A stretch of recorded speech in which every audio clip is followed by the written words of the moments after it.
The long and winding road that leads to your door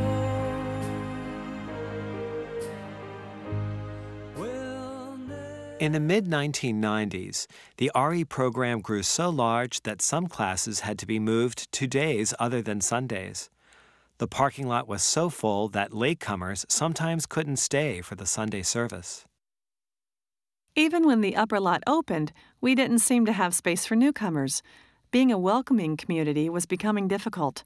2 steps were taken to allow us to grow. We started offering 2 services on Sunday, and we moved from a pastoral governance model to a program governance model.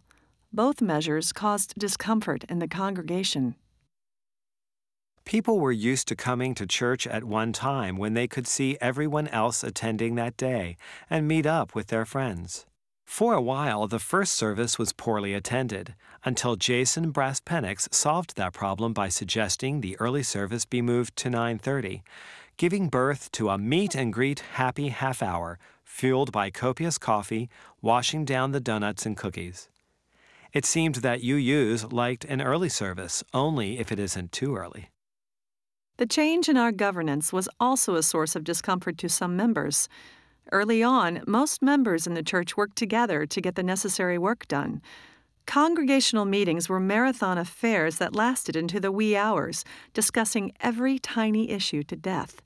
As we grew, however, the governance and operations were concentrated in the hands of only a few dedicated people. The stress on the leaders was enormous. I went to a meeting in Houston, Texas, which at the time was dealing with the mid-sized church. Mid-sized churches were defined as those where 300, 350 or more. We had 360 at that time. I went to the conference. As a result, I felt that we had become this size church, but we were still staying in the pastoral mood of operations administration and so on. So I decided that the thing to do was to try to make a change in our governance to what they call the program type of governance. This would require that we have an administrative staff and we have the board of trustees. So everything that had been done was being done by our council heads on the board of trustees would be transferred to this administrative group. That meant then, if that were to be true, that we would have then the Board of Trustees setting the goals, both short range and long range, so that then the administrative group would then be able to try to implement what needed to be done to accomplish those goals. When Matthew left in 1998, Reverend Richard Nugent arrived as our interim minister. Richard strongly believed that the role of an interim minister was to foment change, and he did not shy away from taking positions, even when controversial. During this time, Eleanor Kaufman renewed the talks about creating a columbarium on our south side. The Memorial Garden. Oh, yeah.